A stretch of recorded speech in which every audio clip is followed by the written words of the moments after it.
Assalamualaikum warahmatullahi wabarakatuh. Ketemu lagi dengan Bapak pada kesempatan hari ini dalam pembelajaran pendidikan agama Islam dan budi pekerti. Materi kita pada hari ini yaitu nikmat kerja keras dan tanggung jawab. Bismillahirrahmanirrahim. وَقُلْ اعْمَلُوا فَسَيَرَى اللَّهُ عَمَلَكُمْ وَرَسُولُهُ وَالْمُؤْمِنُونَ وَسَتُرَدُّونَ إِلَى عَالِمِ الْغَيْبِ وَالشَّهَادَةِ فَيُنَبِّئُكُم بِمَا كُنتُمْ تَعْمَلُونَ. Artinya, dan katakanlah bekerjalah kamu, maka Allah akan melihat pekerjaanmu, dan begitu juga Rasulnya dan orang-orang mukmin. Dan kamu akan dikembalikan kepada Allah yang maha mengetahui yang gaib dan yang nyata. Lalu diberitakannya kepada kamu apa yang telah kamu kerjakan. Surah At-Taubah ayat 105. Bismillahirrahmanirrahim.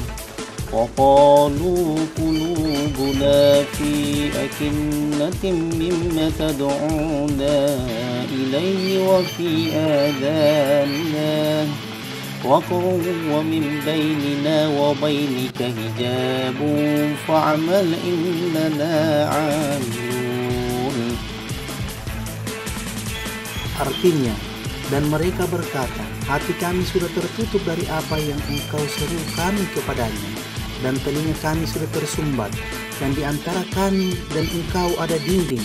Karena itu lakukanlah sesuai kehendakmu, sesungguhnya kami akan melakukan sesuai kehendak kami.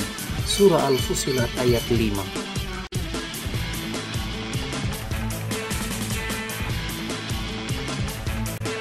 Bismillahirrahmanirrahim. Inna nahnu nuhyil mauta wa naktubu ma qaddamu wa atharahum wa kulla syai'in ahsaynahu fi imamin mubin. Artinya, sungguh kamilah yang menghidupkan orang-orang yang mati, dan kamilah yang mencatat apa yang telah mereka kerjakan dan bekas-bekas yang mereka tinggalkan, dan segala sesuatu kami kumpulkan dalam kitab yang jelas atau Lauhil Mahfuz.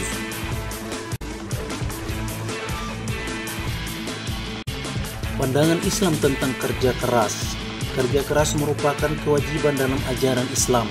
Dalam Al-Quran diajarkan untuk tidak boleh hanya memikirkan kehidupan akhirat saja, tetapi kita juga harus memperjuangkan kehidupan kita di dunia.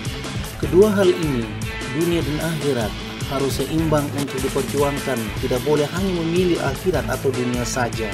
Selain dengan memaksimalkan ibadah kita untuk akhirat, sangat baik pula bagi kita untuk bekerja keras demi kesejahteraan hidup di dunia.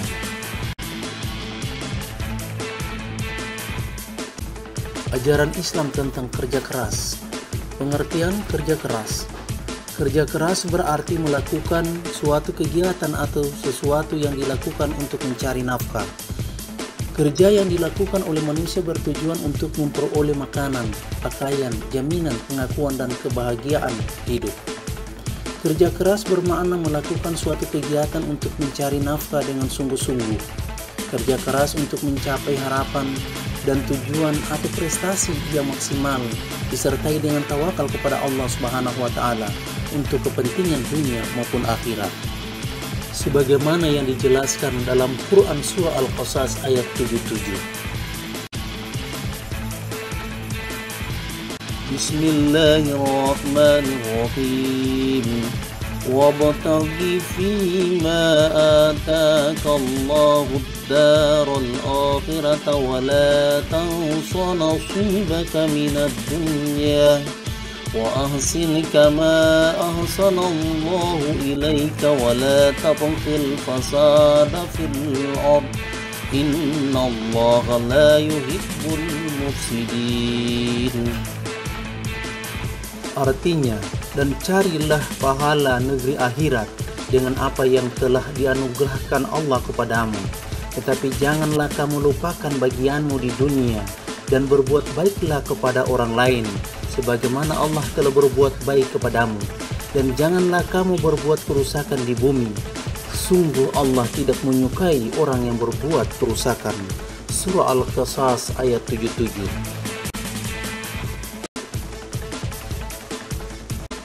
Membiasakan perilaku kerja keras. Perilaku kerja keras sudah dicontohkan oleh Nabi Muhammad SAW. Beliau tidak hanya menghabiskan waktu untuk mengingat Allah saja, tetapi bekerja keras berdakwah baik di Mekah maupun di Madinah.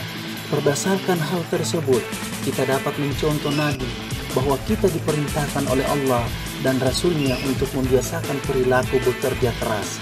Tidak boleh berimajinasi saja atau bergantung pada orang lain dengan cara meminta-minta. Agar kita mendapatkan hasil kerja yang baik, kita harus memiliki motivasi atau semangat, rajin, tekun dan ulet dengan maksud agar berhasil dan dapat mencukupi kebutuhan hidup, dan meningkatkan kreativitas dengan cara berdoa dan bertawakal kepada Allah. Di samping itu, tidak mengabaikan perilaku jujur, tidak mudah putus asa, sabar jika mengalami kesulitan. Kita harus selalu bersyukur atas rahmat Allah yang diterima.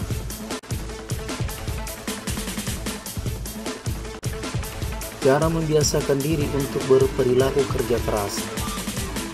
Adapun cara agar dapat membiasakan diri untuk kerja keras adalah sebagai berikut. 1. Niatkan bahwasanya kerja keras merupakan suatu ibadah. 2. Mengerjakan suatu pekerjaan itu dengan sungguh-sungguh. Yang ketiga, pantang menyerah apabila mendapati sebuah kesulitan. Yang keempat, tidak mengerjakan suatu pekerjaan yang dilarang oleh agama. Yang kelima, selalu bertawakal kepada Allah SWT setelah bekerja keras.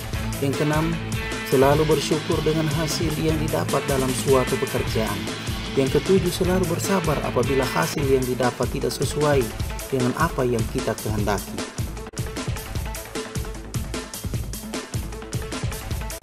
Hikmah kerja keras.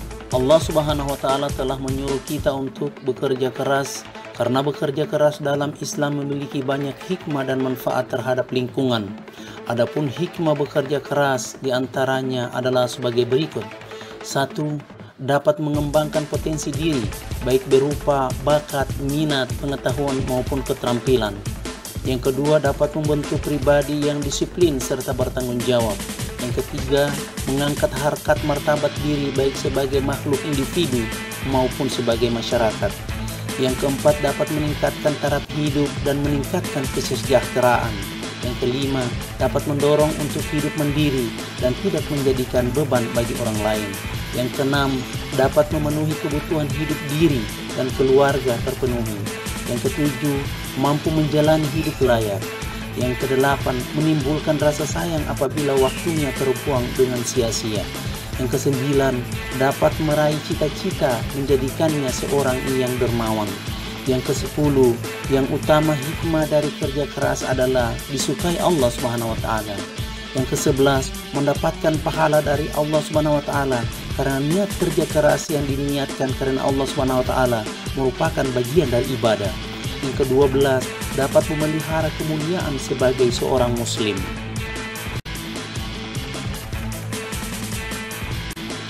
Islam dan tanggung jawab. Dalam catatan sejarah, ulama terdahulu diriwayatkan bahwa Khalifah Umar bin Abdul Aziz dalam suatu sholat tahajudnya membaca Quran surah As-Saffat ayat 22-24 sebagai berikut. Bismillahirrahmanirrahim.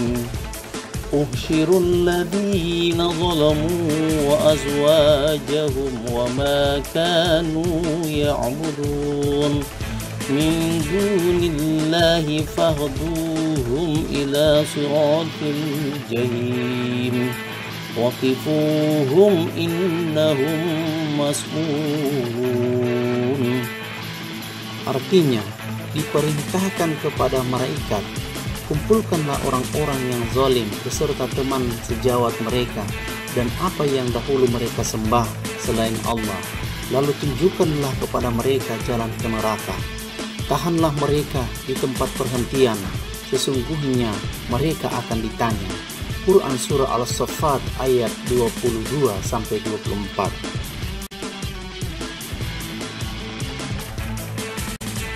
Mana tanggung jawab? Tanggung jawab adalah kesadaran manusia akan tingkah laku atau perbuatannya yang disengaja ataupun yang tidak disengaja. Tanggung jawab juga berarti berbuat sesuatu sebagai perwujudan kesadaran akan kewajibannya. Tanggung jawab manusia dapat diklasifikasikan sebagai berikut. Yang pertama, tanggung jawab kepada Allah. Manusia ada tidak terwujud dengan sendirinya, tetapi merupakan makhluk ciptaan Allah Subhanahu wa taala. Sebagai makhluk ciptaan Allah Subhanahu wa taala, manusia bisa mengembangkan diri sendiri dengan pikiran, akal, perasaan, seluruh anggota tubuhnya dan alam sekitarnya yang telah Allah karuniakan kepadanya. Yang kedua, tanggung jawab kepada keluarga. Masyarakat yang terkecil adalah keluarga. Keluarga terdiri atas ayah, ibu, anak-anak, dan juga orang-orang lain yang menjadi anggota keluarga. Setiap anggota keluarga wajib bertanggung jawab terhadap keluarganya.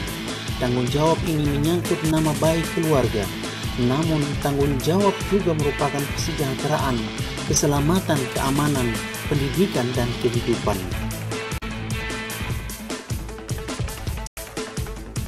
Yang ketiga, tanggung jawab kepada masyarakat. Manusia merupakan makhluk sosial yang merupakan anggota masyarakat. Oleh karena itu, dalam berpikir, berbicara, dan bertingkah laku, manusia terikat oleh norma masyarakat. Semua tingkah laku dan perbuatan yang dilakukan manusia sebagai anggota masyarakat harus dipertanggungjawabkan kepada masyarakat.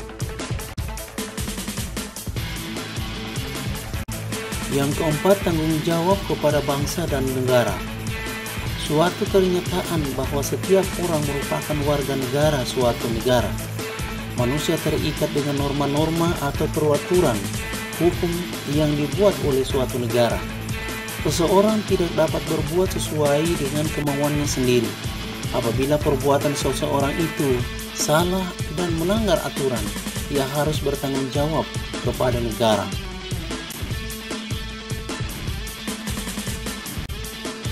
Hikmah tanggung jawab. Adapun hikmah tanggung jawab adalah sebagai berikut. 1. Mendapatkan kepercayaan orang banyak. Yang kedua, mendorong pelaku dan pemangku kepentingan untuk lebih mudah dan cepat sukses. Yang ketiga, memberikan dampak lebih kuat, nyaman dan aman dalam menghadapi permasalahan yang harus diselesaikan. Yang keempat, mendapatkan penghargaan oleh masyarakat. Yang kelima, dapat memperhitungkan sebab akibat dan dampak perbuatan di masyarakat. Yang keenam, mendapatkan solusi dan pengembangan yang tepat.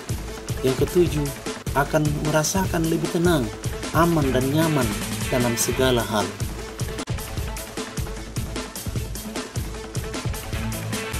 Anak-anakku sekalian, demikianlah pembelajaran kita pada hari ini. Pesan Bapak kepada kalian, jangan lupa mengerjakan sholat 5 waktu, sholat duha, dan membaca Al-Quran.